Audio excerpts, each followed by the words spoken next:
I'm absolutely livid right now. I've just got back from a long-term assignment overseas and found out my fiancé has been cheating on me for the entire time. That's bad enough, but it gets far, far worse. She got herpes from the other man, and I hope you're sitting down. Her plan was to infect me too, so I would have a reason not to dump her. Are you kidding me? Can anyone explain to me her logic? She was being so aggressive to get me into bed. Normally, she gives me a couple of days to get over jet lag before she initiates intimacy. But this time, she was talking all kinds of dirty, and she was climbing into my lap in the parking garage. She's normally very private about physical affection. Something just didn't seem right, so I told her I needed to recover from my long flight. This started a huge fight that got worse on the drive home and turned into a full-out screaming match once we got back home, complete with her breaking things. I didn't understand what was going on and told her I was going to call the police so they could lock her up for her own good. And that's when she told me she'd cheated on me with a guy from Tinder. She said it was a mistake, that she was sorry, and begged me to forgive her. I just stared at her, trying to breathe. I told her she had to leave and give me some room, but she fell to the floor and grabbed my legs, telling me that I can't throw her out, that I could forgive her if we could just make love. I demanded to know why that was so important. In between screaming, sobbing, and ranting, she said she had herpes. Her life would be ruined if I dumped her, and it was my fault because I wouldn't have sex with her right then and there. I felt like a million cockroaches were crawling all over me. I grabbed my keys and left. I'm at a hotel now, and she's blowing up my phone, texting me that herpes isn't a big deal. That if we both had it, it would make us a stronger couple, and we could even share medicine. She put a laughing face emoji after that line. I think she's going insane. We've been together for 5 years, engaged for the last year, and I don't think I know who she is at all. I've taken multiple showers and still can't get rid of the feeling bugs are crawling all over me. I can't turn out the lights. I can't even close my eyes. Has anyone ever dealt with anything like this? What was she thinking? Update. Thank you to everyone who replied with support and ideas going forward. I was sitting in a hotel at my wit's end when I made that post, having no one to call that late and not knowing how to even begin discussing what had happened. Of course the relationship is over. That was never in doubt, and I apologize if anything in my original post made that unclear. A lot of you made comments and or sent messages of constructive things to do next to detangle me from my now ex-fiancé, which is what I was trying to ask for. Those of you that told me not to go back home right away, you were right, and thank you. I was planning to head back the next day, but because of your comments, I called her cousin, who lives nearby, and told her everything. She didn't believe me at first, but when she got to our place, she found my ex-fiancé sitting in the middle of our living room, staring at the wall, incoherent, with dozens of our pictures torn up all around her. The cousin got her some help. She called 911, and a very understanding police officer showed up with a social worker. Together, they got my ex-fiancé into a psychiatric clinic.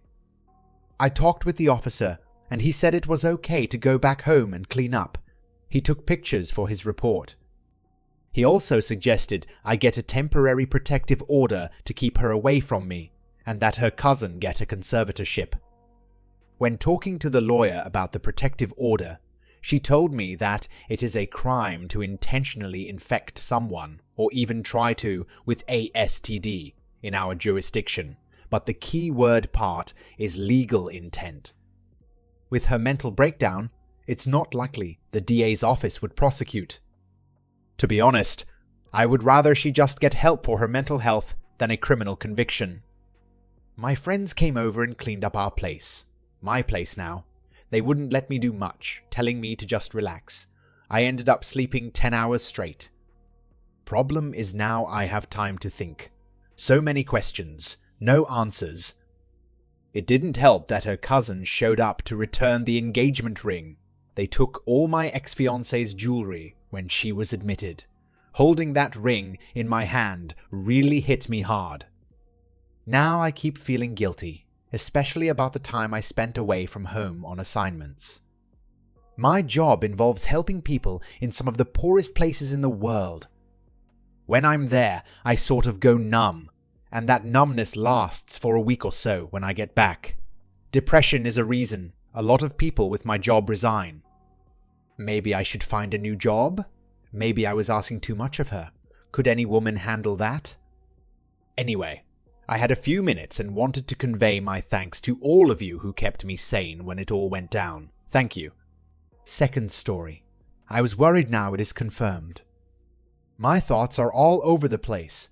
I'm so lost and don't know what to do or think. I have been married to my husband for 6 years, together for 9. Our relationship has always been happy, and I love him. He's handsome, confident fun, and I can't really believe that I'm considering him to be a potential cheater. It feels terrible. One of my husband's closest friends is a 23-year-old woman who he's known for 4 years. He met her because she asked him for directions. He gave her a tour, and that was the start of it. The first year, the friendship was super normal. I was a bit jealous the first time I met her. She's beautiful, but my husband reassured me. The first year, they saw each other occasionally, but these past 3 years, they will usually see each other in the morning or for lunch, and then, most evenings, either alone or with their group of friends. Basically, he spends a lot of time with her, more than with me. A week ago, we went out with friends and family members to the bar for the evening.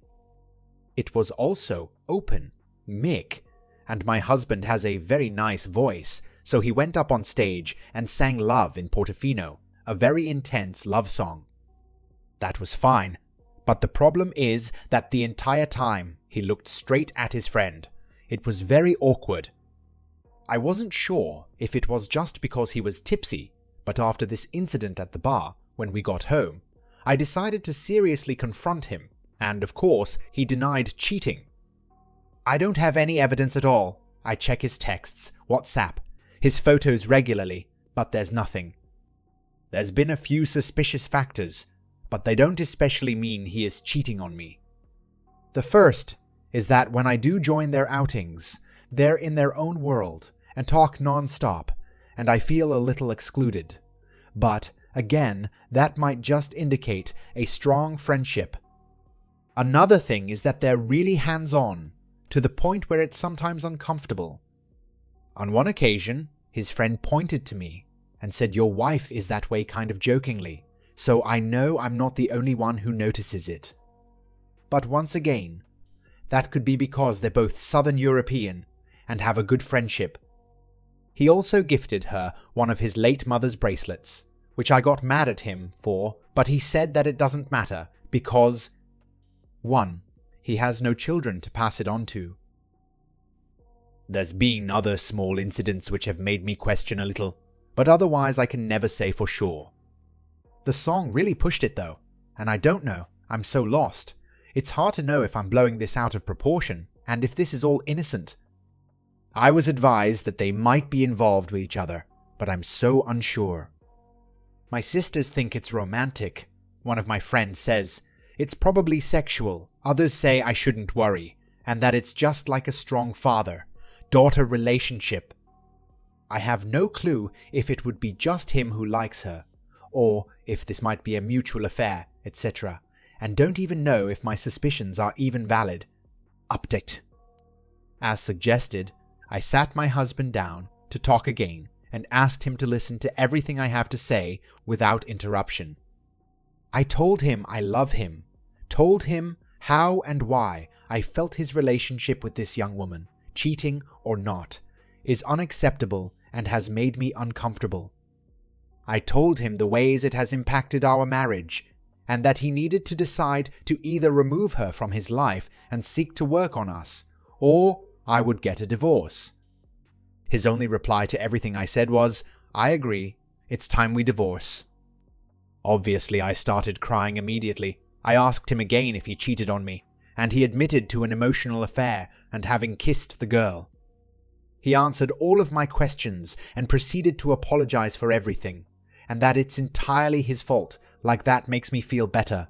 He then told me he would return later to collect his things and left.